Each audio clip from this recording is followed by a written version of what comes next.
verdade, essa caneca é muito real. I need a weekend, Monday, 9 a.m.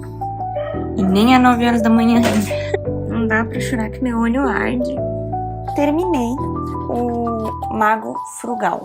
Consegui então terminar a cantiga dos pássaros e das serpentes da Suzanne Collins.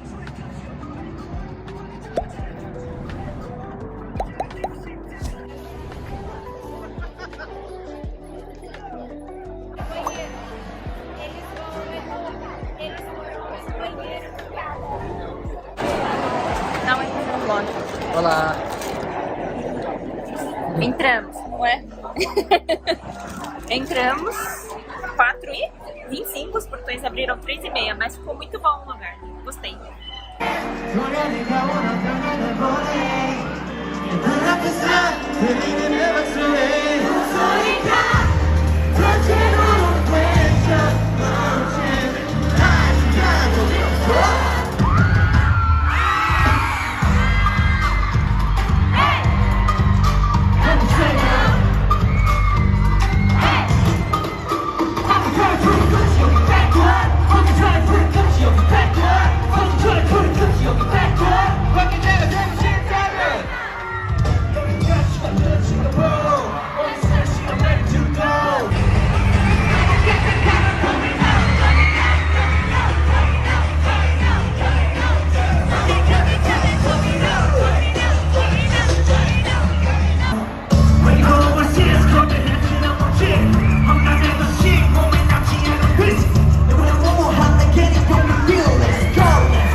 Bom dia, vamos começar mais um vlog. Eu comecei assim, gente, eu sei que eu tô... Nossa, minha cara tá horrível, me perdoem.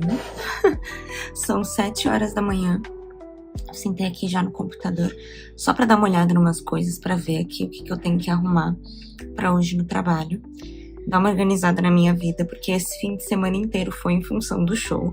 Postei aqui alguns takes pra vocês, e vou contar um pouquinho da experiência, mas basicamente ontem a gente chegou em casa 00:30, 00:40, já bem tarde, e aí a gente comeu e foi deitar. Eu fui dormir mesmo 1h e pouco da manhã, acho que meu relógio marcou 1h03. E acordei às 6. Então, assim, perdi o rosário, dormi mais tarde, porque geralmente eu acordo 4, 5, acordei 6. Dormi até mais tarde, pra mim, nos meus padrões. Mas mesmo assim, eu só dormi 4 horas hoje. Então, eu tô assim, meio cansada. Coloquei esse coisinha aqui de olho, porque eu tava com bastante olheira. E ontem, vamos contar então, né, a experiência.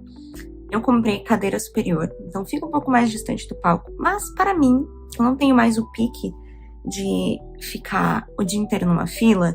Eu prefiro, gente, todos os shows que eu fui depois dos 25, 26, que eu fiquei em fila cedo pra entrar depois, eu passei mal. Ou passei literalmente mal e tive que ir pro pronto-socorro, ou fiquei com enxaqueca durante o show, que foram os shows do Green Day e do Rebelde. O Green Day foi pista. Ali eu aprendi que você pode comprar pista e chegar tarde, porque ainda vai ser uma visão muito boa, porque eu assisti o show do Green Day lá do postinho de saúde, visão perfeita. E no do Rebelde eu aprendi que eu também não preciso ficar até muito cedo lá. Eu cheguei 11 horas, já nem era tão cedo, mesmo assim eu fiquei até as 4 da tarde no sol escaldante antes de entrar. E aí eu fiquei com bastante enxaqueca durante o show, então isso também não foi legal. Esse de ontem foi perfeito, perfeito. Os portões abriam 3h30, falei pro meu marido, vamos tentar chegar 1 da tarde.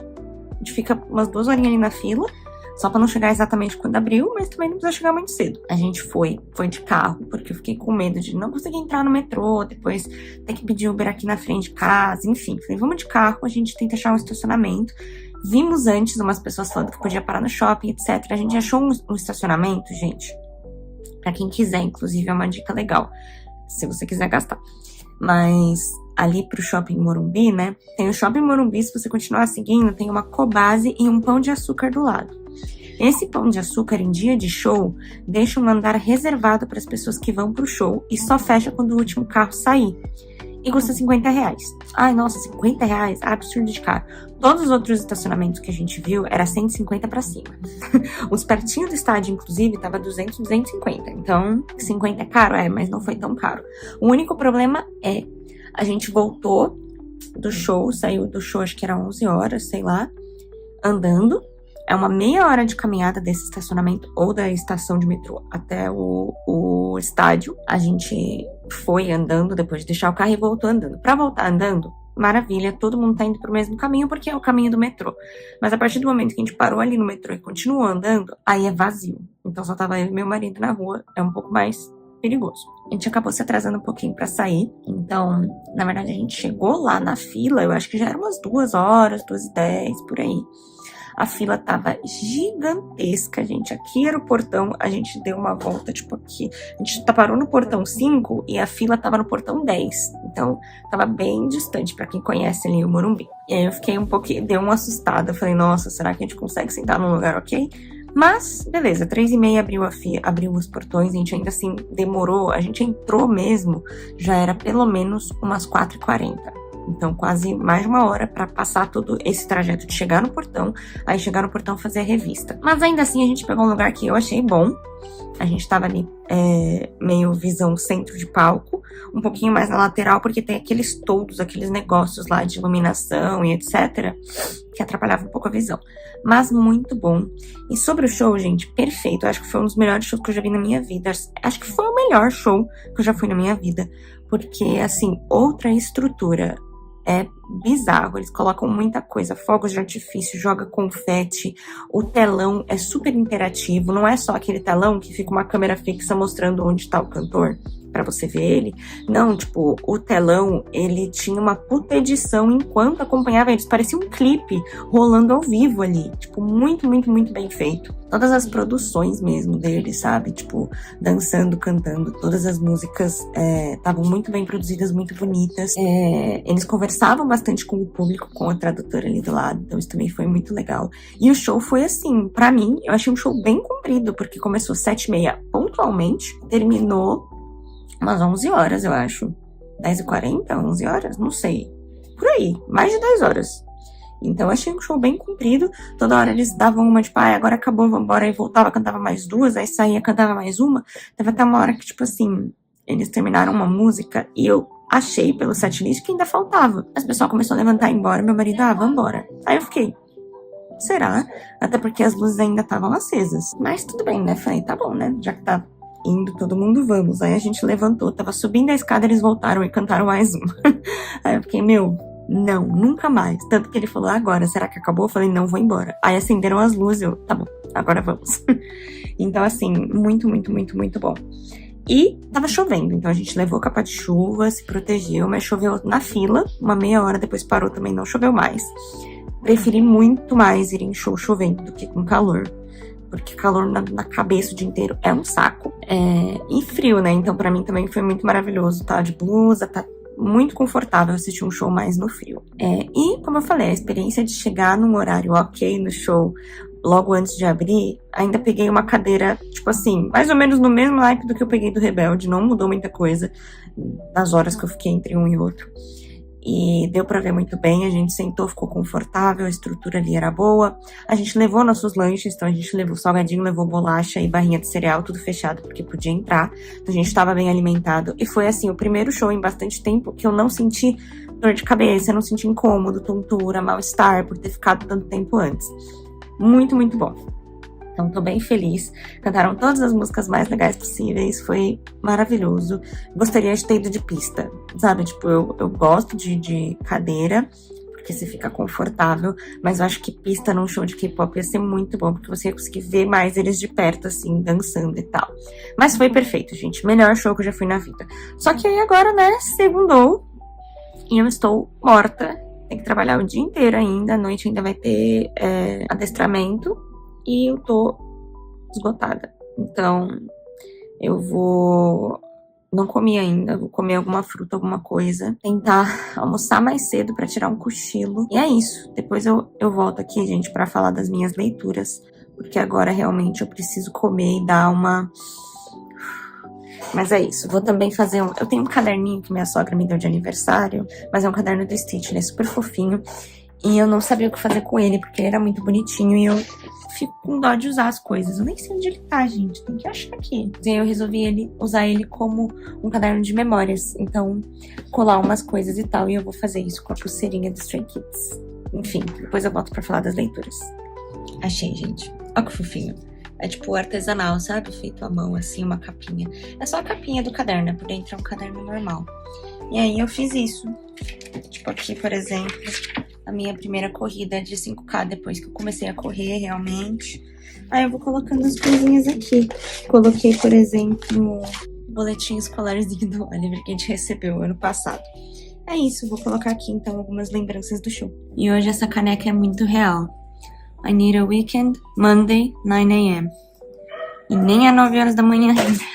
Ó, linda, gente, essa caneca. Eu amo Stitch.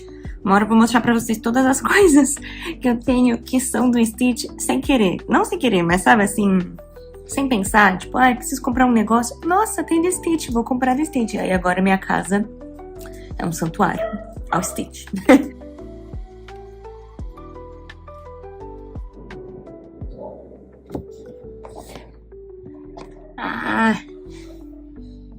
Não dá pra chorar que meu olho arde. Mas eu quero. Ele tá enchendo de lágrima toda hora. Meu Deus. Oi, gente. Já tá escuro e hoje fez bastante frio. São 7h10. Então tô me preparando pra já ir dormir. Foi um dia lento e cansativo. Então, antes que o dia termine, eu vou atualizar vocês das minhas leituras, que eu falei que eu ia vir fazer isso e não vim, né? Só mostrei o show ontem e eu cansada hoje. E eu vou me arrumar já pra ir dormir logo. Vamos lá. Então, vocês viram aí, uma das minhas leituras que eu estava fazendo era Os Quatro Ventos. Eu já tava em 73% do livro, então faltava um pouco... Eu não lembro se faltava um pouco mais de 100 páginas ou um pouco menos de 100 páginas, mas por aí. E li ele nos últimos vlogs também, então nesse vim finalizar. E, gente, segundo livro que eu leio da autora, da Christine Hanna, eu me segurei muito pra não chorar, porque tava ardendo meu olho. Essa é a verdade. Mas eu gostei muito da história, é a segunda vez que eu leio e os sentimentos foram muito parecidos. Ela conta a história de pessoas comuns, de famílias, pessoas tão comuns que você não consegue gostar 100% daquele personagem. Eles são muito humanos, então conforme eles têm tanto as características nobres e boas desse personagem com as quais você cria uma conexão e um carinho por esse personagem, quando eles tomam decisões e têm características que você não gosta e que cada vez que essas características florescem ali no personagem, é uma causa de você pensar, nossa, que pessoa chata.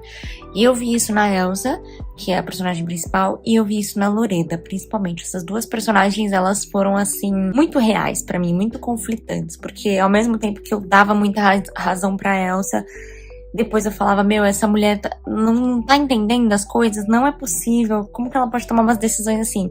E o tempo todo também eu tava ali na Loreda odiando a personagem desde o começo, pelos embates que ela tinha com a mãe. E ao mesmo tempo, quando eu lia do ponto de vista dela, ou quando ela interagia com outra pessoa, eu dava muita razão pra ela.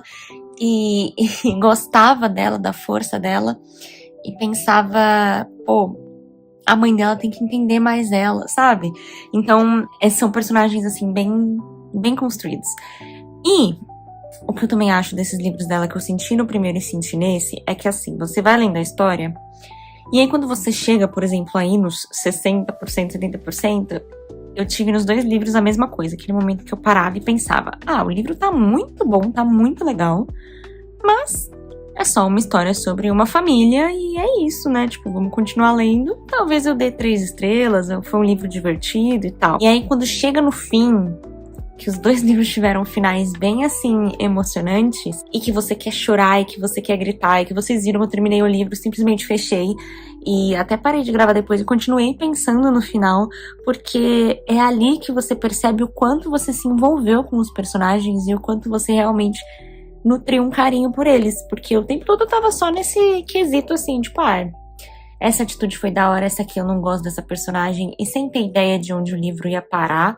Foi uma coisa que eu comentei nos outros vlogs, que enquanto eu tava lendo eu não fazia ideia de como essa história ia acabar. Não sabia pra onde a autora tava me levando. Mas eu tava interessada na história, sabe? Na parte histórica mesmo, que era bem legal, e nos mini conflitos ali, mas eu achava que eu não tava me importando tanto com os personagens, sabe? Tipo, tá bom. E aí, o final, assim, eu vi o quanto eu me apeguei a eles. E, caraca, eu dei 5 estrelas e favoritado pra esse livro também, porque se eu não me engano, isso também aconteceu com o Rouxinol. E aí, continuamos então. Minha próxima meta, gente, é terminar esse aqui agora, o Manual do Mago Frugal para a Sobrevivência na Inglaterra Medieval, do Brandon Sanderson, que é o segundo livro do Projeto Secreto.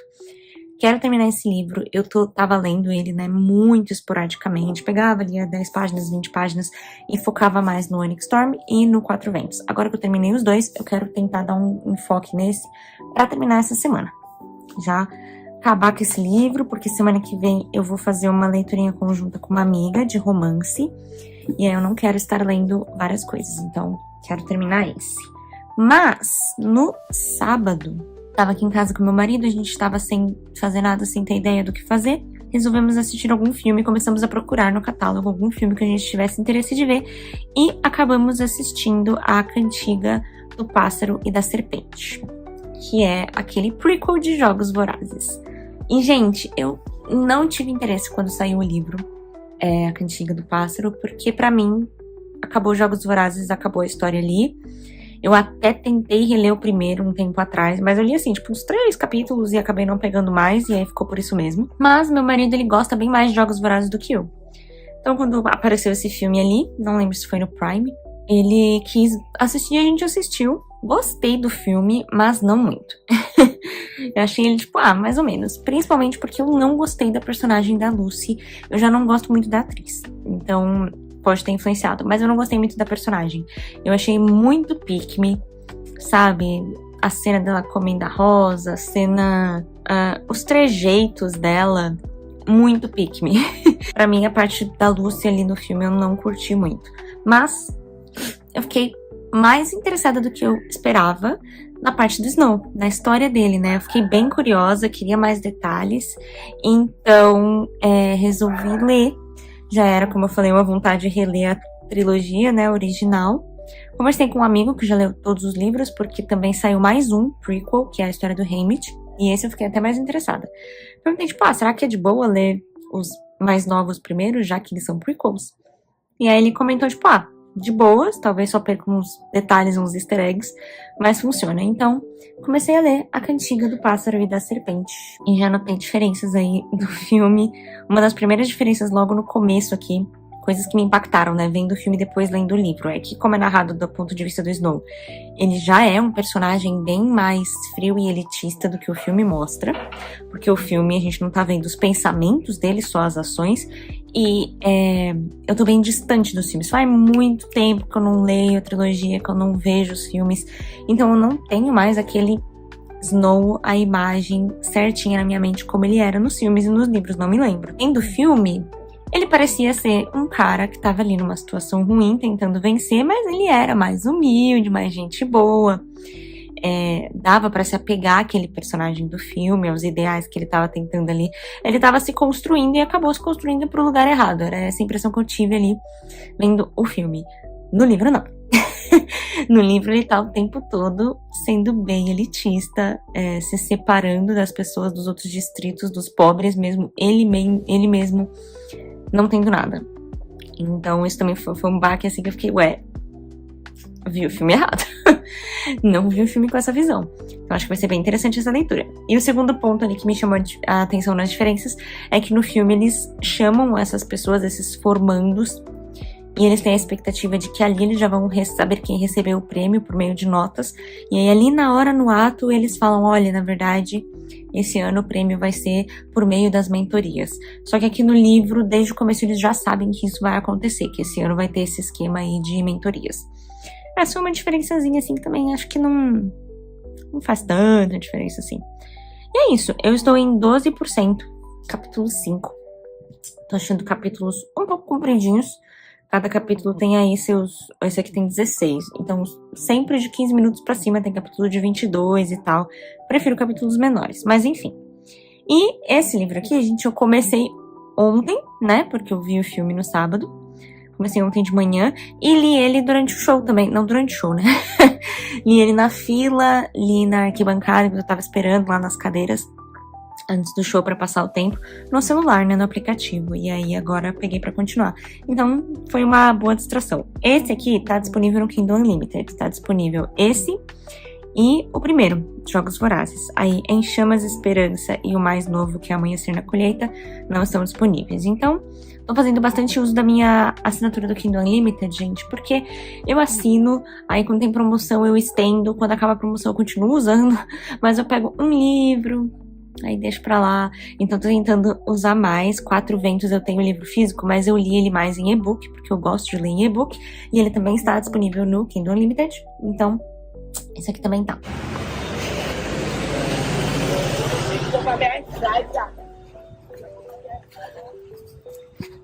Acabando. Bom dia, gente. Então, quarta-feira, eu vou colocar aqui o microfone, né? Porque aí eu tô adiantando umas coisas aqui do trabalho, então a gente vai conversando.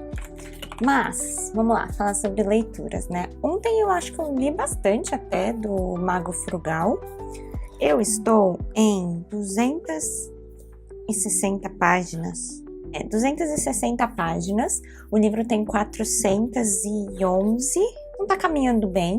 Eu já falei sobre isso em outros vlogs, que basicamente esse livro aqui, ele tá uma vibe meio cozy fantasy, então não tem nada muito assim fantástico acontecendo nesse livro. A história é interessante, os personagens são cativantes, mas é uma história assim gostosinha para você ver a jornada de um personagem na Inglaterra medieval, por que ele tá ali, como ele foi para lá, por que ele não tem as próprias memórias, mas não é nada muito grandioso como os outros livros do autor, né? Como Mistborn, como Caminho dos Reis, como Tress. O próprio Tress eu já achei assim mais instigante nos mistérios. Esse aqui, ele é mais puxado por um tomzinho de comédia, mesmo quando a gente tem umas cenas de perigo, não parece um perigo realmente, um perigo iminente, uma coisa, sabe? Ele é bem desconectado assim da realidade, apesar de ser uma Inglaterra. Então tá interessante, mas é uma cozy fantasy, então ler para passar o tempo talvez não seja um dos meus favoritos aí do autor. Até agora eu acho que ele tá ali pendendo numas 3 estrelas. Tô lendo A Cantiga dos Pássaros e Serpentes, e aí hoje eu, na corrida, peguei esse livro aqui no Kindle no Audible, e ouvi aí enquanto eu corria. Eu ouço, gente, para dar uma distraída mesmo, para, né, conseguir caminhar com a leitura, mas é pouquíssimo. Com certeza o meu ritmo de ouvir é bem mais lento do que o meu de ler, então eu passei por um capítulo somente na corrida, que foi o capítulo 6, e uma coisa que eu me frustro um pouco no audiobook, né, principalmente quando eu tô ouvindo um audiobook que eu também tô lendo, como é o caso aqui, e de Quatro Ventos também, é que às vezes eu ouço uma frase e eu fico tipo, nossa, eu queria muito marcar essa frase. E aí eu fico tentando lembrar dela pra depois, quando eu chegar em casa, pegar e marcar. Então isso é uma coisa um pouco ali frustrante disso, né? Mas foi um bom capítulo. Eu ainda tô assim bem impactada com a diferença de ler sobre esse personagem e assistir sobre ele, o quanto eu consegui ser enganada pelo filme, achando que o personagem, ele foi moldado pela sociedade, que ele era uma pessoa humilde e que foi se tornando má.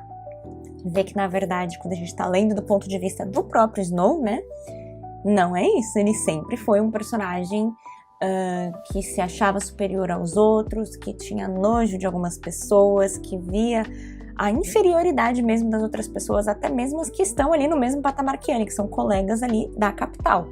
Ainda assim, ele se coloca numa posição diferente e vê como injusto pessoas que, por exemplo, vieram de um distrito e agora moram na capital terem mais direitos do que ele, sabe? Vi que no filme eu fui completamente enganada, porque faz muito tempo que eu vi as coisas, então eu não tinha mais aquela visão do Snow, de personagem do mal. E aí, vendo o filme, eu tinha até me apegado ao personagem e pensado, putz, ó, por causa dessas coisas ele acabou se tornando mal. Mas não, ele sempre foi mal. E muito assim, realmente frio e calculista. Uma coisa que continua se mantendo, que é assim uma verdade, é que sim, ele é um produto do lugar onde ele vive, porque ele é uma pessoa que estava numa posição de poder e de prestígio quando o pai dele ainda era vivo. Agora ele foi destituído de todo esse dinheiro e prestígio, continua vivendo entre essas pessoas com muito dinheiro, né, com muita soberba, que são as pessoas da capital. E não só isso, né? Ele também tem que esconder que a situação dele não é a mesma, sabe? Fingir que ele ainda tem suas posses, que ele ainda tem como se manter relevante entre eles. Então, parte de toda essa personalidade do personagem vem sim de onde ele foi criado, obviamente, né? Criado dentro da capital. E agora, não tendo mais o mesmo status que as outras pessoas, ele vê isso como uma injustiça.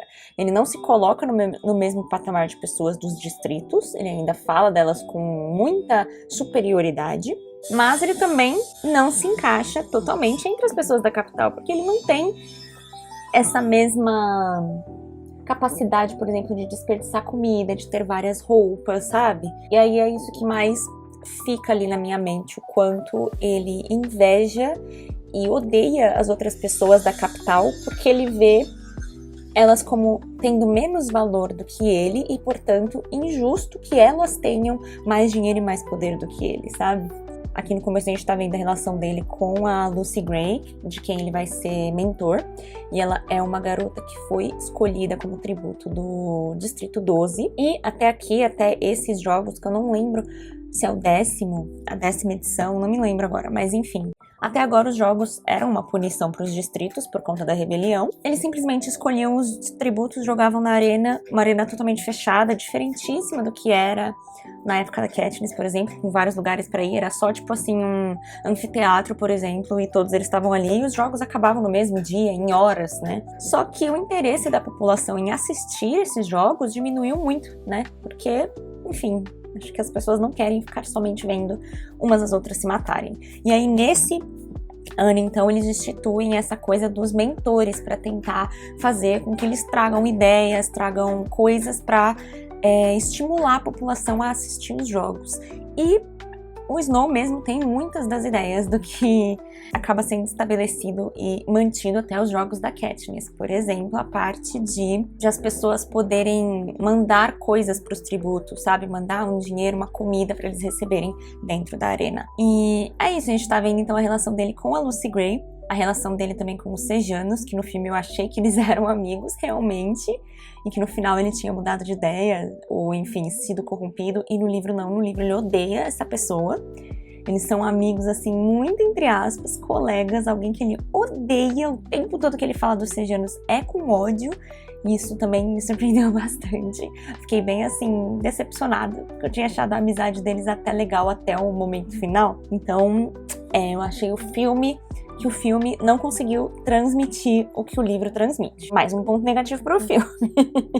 Eu vou lavar a louça agora, tentar gravar enquanto eu lavo a louça para dar uma economia de tempo. Terminei o Mago Frugal.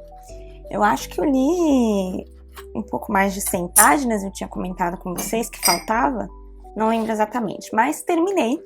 E eu deixei ele com 3 estrelas. Fiquei bem assim entre 3,5 e 3 mesmo, mas deixei com 3. É o que eu falei durante o livro todo, uma cozy fantasy, foi divertido, mas não é um livro que super me marcou e que eu super me apeguei aos personagens. É o segundo livro, né, do Projeto Secreto que a gente tem aqui no Brasil. E entre ele e Tress, eu gostei bem mais de Tress. Tress eu lembro de ter ficado bem mais, assim, impactada, de ter devorado aquele livro, né?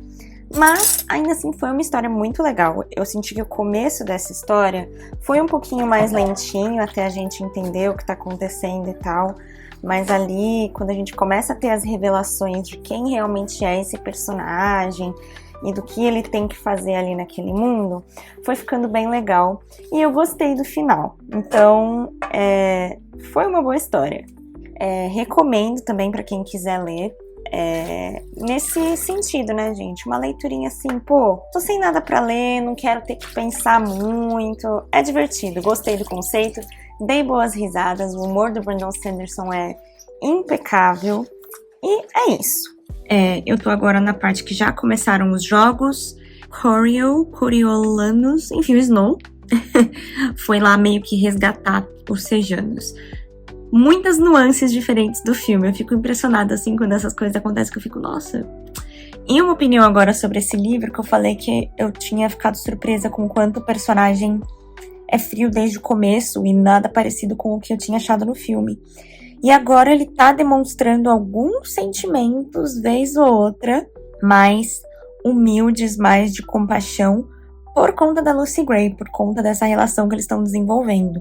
Mas ainda assim é bem focada. Então é com ela, uma outra pessoa e o resto ainda é escória. Então é interessante também ver isso. Estou curtindo o livro. Mais do que eu achei que eu gostaria. Porque eu achei que o filme pra mim foi bem mediano. Então eu achei que eu não ia gostar tanto do livro. Aqui, o personagem da Lucy Gray também... eu gostei mais dela nesse livro do que eu gostei no filme. No filme eu não gostei da personagem. Aqui tem umas nuances que eu ainda fiquei tipo, mas melhor. Então tá mais interessante. E o fato de ser contado do ponto de vista do Snow também é muito legal. Bom, gente, terminei aqui a maratona de leitura. Eu tava em 48%, eu li até 61%, foram 84 páginas, alguma coisa assim, segundo o aplicativo. Acabamos os jogos, literalmente. Eu terminei aqui a leitura em 61% quando a gente chega na terceira parte do livro e os jogos acabaram de terminar. Achei bem interessante também as mudanças que tem aqui de acordo com o filme, né? Principalmente o final dos jogos, que eu achei assim que no filme foi até mais impactante, né? A forma como aconteceu meio que foi rápido, tudo de uma vez, e no livro não, né? No livro a gente tem aquela cena super impactante, e é um dos fatores aqui do nome do livro, né? Das serpentes, mas continua depois disso, e eu não tava esperando. Inclusive, acabou tornando a participação da Lucy Gray nos jogos mais ativa, né? Do que foi no filme, que ela só ficava ali de escanteio e deixando as coisas acontecerem. Também achei bem interessante. Coisas que eu não entendi muito bem foram o porquê escolheram a parte do veneno da forma que escolheram no filme e não como aconteceu aqui. Não entendi muito bem. Achei que aqui foi melhor explorado do que o que aconteceu lá. É isso, gente. Eu tô gostando bem mais do livro do que eu gostei do filme. Ai, gente. Vim finalizar esse vlog. São 9 horas da noite. Eu tenho que literalmente finalizar o vlog e já vou deitar. Porque amanhã eu tenho uma corrida, vou gravar vlog também. Estou cansada, né? Ontem, sexta-feira, eu trabalhei até as 10h30 da noite, um pouco mais. E quem me conhece sabe, eu durmo 8 da noite. Então, já estava muito cansada, não consegui dormir mais do que 5h30, 6 horas hoje. Então, ainda assim, dormi pouco. E hoje também trabalhei um pouquinho. Agora à noite, enfim. Mas, mesmo assim, consegui encaixar algumas coisinhas aí. E consegui, então, terminar a cantiga dos Pássaros e das Serpentes, da Suzanne Collins, que é, então, o prequel aí de Jogos Vorazes. E, gente, terminei, então, com 4 estrelas, o que me surpreendeu bastante, porque eu não gostei tanto, assim, do filme. Tem muitos mais defeitos no filme do que eu vi aqui no livro. E não esperava gostar tanto da história, porque eu já estava bem distante, assim, do mundo de Jogos Vorazes, eu não sentia mais tanto apego. Aí, enfim, li por ler e acabei me surpreendendo, gostei bastante. Os últimos pontos que eu falei com vocês sobre estar na mente do Snow e etc. foram realmente os pontos principais aqui da história pra mim. A terceira parte, que é o pacificador, né, ou algo do tipo, enfim, a parte que ele tá ali no Distrito 12, pacificador e tal, foi a mais chatinha. Começou muito boa, teve muitos detalhes diferentes também, a relação dele com os Sejanos aqui e com o bando é bem diferente do que é no filme. Eu também gostei bastante de como os Sejanos estavam envolvidos aqui com tudo também, nessas amizades com o bando, com a Lucy Gray, com a família ali dela. Gostei bastante. Mas aí teve um momento ali, talvez umas 100 páginas dentro dessa terceira parte, que ficou bem monótono. Que ficou chato. E aí por isso eu tirei uma estrelinha. Mas no geral, gostei muito mais da Lucy Gray aqui do livro do que do filme. Gostei muito da narração. A parte final também, que no filme eu achei que também foi muito boa, de quando o Snow meio que dá uma degringolada mesmo, né? Aqui no livro também achei melhor. Eu achei que deu pra entender muito melhor o que estava acontecendo, porque eu não tinha sacado talvez a nuance ali do porquê ele surtou tanto, sabe? O que ficou ali na minha mente é o quanto ele mesmo manipula na própria mente histórias para caberem dentro da narrativa que favorece ele. Então, ali ele tinha uma narrativa para Lucy que favorecia eles estarem apaixonados e eles serem um casal e que tudo ia dar certo e eles iam ter uma nova vida. E aí, a partir do momento que ele viu que ele poderia voltar para a vida dele ali, talvez ir para outro distrito, estar mais perto da capital, automaticamente pensa, então eu posso voltar para minha vida antiga, mas isso então não posso levar a Lucy. E aí ele começa a mudar a narrativa dele da Lucy Gray. Então, de estar apaixonado, ela ser o amor da minha vida, termos totalmente uma confiança um no outro, ele muda pra ela nunca foi honesta, ela não é uma ovelha, ela não é inocente, ela é manipuladora, todo mundo tinha razão, o ex-namorado dela tinha razão sobre ela, sabe? Então, ele distorceu tudo na mente dele pra caber nessa narrativa de que ele queria ir embora e ele tinha razão, e não é uma situação tão ruim assim ele ir embora, porque na verdade ela sempre foi péssima, sabe? Tipo assim, isso pra mim assim foi a cerejinha do bolo ali na história dele, porque eu fiquei tipo, caraca, o cara é doido de pedra mesmo, sabe?